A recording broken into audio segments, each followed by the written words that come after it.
Hi guys! So today, let's analyze the chart. I know gold is not making sense for the past few days. So, nagkaroon tayo ng massive sell-off drop sa gold. Itong mga nakaraan, that is why marami ang mga liquidate. It was unexpected. Since fundamentally speaking, we have several data, news who are actually supporting gold. US shutdown, employment is weak, US dollar is weak, the tariff war issues ng US and China, the global war, most especially sa Middle East, yung sabotage ng shipping route, ng hoodies, and even tong rate cut. So last September, nagkaroon ng rate cut and this October, magkakaroon na naman ng rate cut. So all these data are actually supporting gold. That is why the drop was actually unexpected. However, since marami rin mga institution na nag-take profit na recently, that is why nagkaroon ng massive sell-off and bumagsak yung market. Kaya recently, medyo naglaylo tayo sa gold. However, for some reason, yung MyFX book ko is not giving. So I'm down 35% for the month of October. Just like gold, it's not making sense. So for the month of October, as you can see, yan. So for the month of October, yeah, here. So for the month of October, it's negative 36.99. And honestly, guys, for me, it's not making sense because if you will be checking my MT5, kung titignan natin siya, punta tayo sa October, mag-custom tayo. October 1 to October 24. Ito yung result natin ng October. It's $2,577. That is from October 1 to 24. $2,577 were in profit. However, the result here sa ating MyFX book, it's negative 36.99%. That is why it's quite not making sense at all. Though meron tayo talagang mga losses recently, pero not to the point naman na nag-negative 35% tayo. I think ang basis ni MyFX book was the base from last of September. So, September 30. So, ang basis niya is month-on-month. Kung ano yung base mo ng last month ng September, yun na yung magiging basis niya ng profitability. I think ganun yung computation niya. So, kahit na we're profit this October positive ng $2,000, sa MyFX book, negative pa rin siya because ang basis niya was the baseline nung September. So, now, mas naiintindihan ko na yung algorithm ng MyFX book kasi syempre ngayon lang naman ako nag-MyFX book. So, sa drawdown, ang basis niya is the balance, not the equity. Sa profit niya naman, ang basis niya is yung closed profit, and ang computation niya is based dun sa baseline mo from last month. So ngayon, if you want to have a very good MyFX book, kailangan wini-withdraw mo yung profit mo monthly, every month. And para ang magiging basis niya is yung equity mo pa rin during first month. So dapat withdraw ka ng withdraw hanggang babalik ka ulit dun sa dati mong equity. Para yun pa rin yung maging basis niya ng computation. Kasi kung profit ka ng profit buwan-buwan at pataas yung capital mo, ang basis niya ng computation is di-divide niya yun dun sa kung ano yung month end mo, yun yung baseline niya. So, medyo mahirap and challenging siya i-manage kasi kahit na profitable ka naman for this month, kung hindi mo nahigitan kung ano yung last month, hindi ka niya bibigyan ng magandang track record. So, ngayon, check natin si gold. Ano tayo ngayon sa 4-hour time frame? So, analyze natin yung market kanina.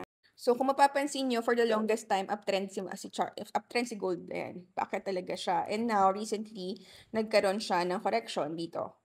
Medyo malaki-laki yung correction nito kasi umabot ng 3,000 plus pips. So now, the question is, kailan kaya aakyat ulit to? Kasi medyo malaki yung naging drop niya. Though understandable naman kasi grabe naman talaga yung naging rally ni gold. So maybe it's about time na talaga na mag-take profit na yung mga institution and even the retail. Now, what we need to analyze is hanggang saan kaya to possible bumagsak or possible umakyat na kaya siya ng tuloy-tuloy.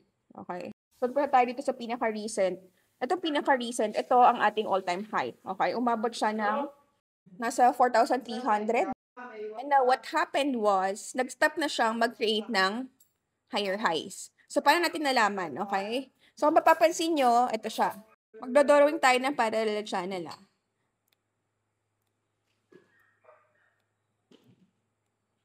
Okay, so ito yung parallel channel natin. So, pina-follow nyo to for the longest time. Mayroon higher low, higher high, higher low, higher high, higher low, higher high, and now it was broken. And now, nag-break ulit siya. Created another channel here. And then, hindi na siya nag-create ng another higher high. Diba? Binrake niya na to. Binasag niya na. Yan. So, hindi na siya nag-create ng another higher high. That is why dito nag-end yung kanyang trend na uptrend. But don't get me wrong. Sa macro view, uptrend pa rin naman talaga siya. Lalo na kung gagamitan natin yan ng moving average na indicator. Lagay tayo ng EMA. Ito, EMA. So, gawin natin yung EMA na 200. 200. So, papansin natin, si moving average 200 nasa ilalim pa rin siya. Diba? Yung presyo is nasa taas pa rin. So, sa macro view, it's still uptrend, diba? However, dito sa micro view natin, it's really downtrend. Since hindi na nga siya nag-create ng another higher high. So, ngayon, nagkaroon tayo dito ng double top pattern. Ayan, tinap niya itong dalawang move, itong ating higher high. Pag tap niya, dito, nagkaroon ng doji. Ito, this is doji. Ayan. This is doji. Okay? After ng doji na to, bumagsak na siya ng tuloy-tuloy. Diyan na pumasok ang order block and diyan na pumasok ang mga institution. That's why nagkaroon tayo ng fair value gap dito sa area na to. So, itong zone na to, this will be considered our supply. And itong nasa baba, ito, yan, this one. This is considered our demand. Ayan, ito yung demand natin. So, ngayon, since nagkaroon tayo ng double tap dyan, here, ito. Now, this one is our neckline. Okay, nagkaroon siya ng neckline, ng leeg, diba? So, ngayon, nagkaroon siya ng leeg dyan. The goal here is maka-entry ka pag breakout nga ng neckline. So, pag break ng neckline na to, ayan, dito sa area na to, ayan, meron tayong potential mag-sell. Supposedly, dapat magre-retest yan, pero sa sobrang lakas ng mga sellers, hindi na siya nag-retest, tuloy-tuloy na siya pabagsak. Bumagsak siya tuloy-tuloy hanggang dito sa demand zone, which is itong support area natin dito. Ayan. Medyo binalikan niya tong area na to, ayan. Nag-dwell siya dito sa first support area natin, pero dito pa rin siya bumagsak sa pinakamababang support natin. Bakit siya nag-dwell dito? Kung gagamitin natin itong fib retracement, gagamitin natin itong fib retracement para makita natin kung bakit siya nag-dwell dito. If ito ang ating pinaka-swing low at ito ang ating pinaka-swing high, then mapapansin nyo, itong ating golden zone, ayan o, pumunta siya dito. Nag-dwell siya. Ang golden zone natin is 50% to 61.8%. So, ngayon, itong presyo, binalik-balikan to. Ayan o, tinap-tap niya ng ilang beses yan bago siya bumagsak. Ayan. So, delete natin yung fib retracement para hindi magulo. So, ngayon, pag tap niya dito, yan, tap siya dito. Now, next is possible, ito, previous neckline, tamaan niya. Yan. So, mag-retest siya dito, and then tsaka siya babagsak ulit. Possible yun yung mga mangyari. Or, possible, balikan niya itong FBG, punta siya sa FBG, and then tsaka siya babagsak.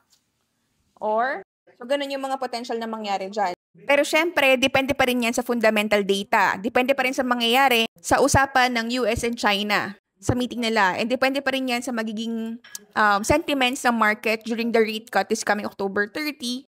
And for most analysts, they're seeing na aakyat pa si gold hanggang 4,700 per ounce. So halos lahat naman ng mga analysts, mga banks, mga institution, ang sentiments pa rin talaga nila is aakyat pa rin si gold. Right now, is kumukuha lang na maganda-gandang discounted price yung mga institution and possibly umakyat pa rin talaga si gold kasi dun sa macro trend natin, sa macro view pa rin natin is talaga uptrend pa rin si gold.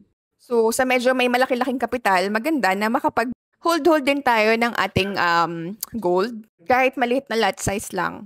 Most especially sa mga swing traders and position traders. Sa mga nag-i-scalp and nag-i-intraday, tingin lang tayo sa mas mababang time frame. Meron namang opportunity doon for sure, but based sa nakikita ko sa gold recently, it has been failing yung mga technical biases natin. So, better right now na medyo mag-stay away muna tayo sa market. Kasi mas stress ka lang.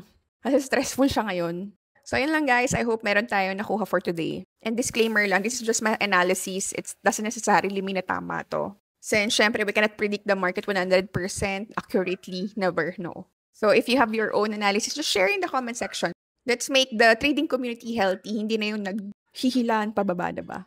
So if you want to know more about trading, if you wanted to start in trading, we have face-to-face classes and online classes with Legendary Trading Academy. Just visit our website, www.legendarytradingacademy. See you tomorrow!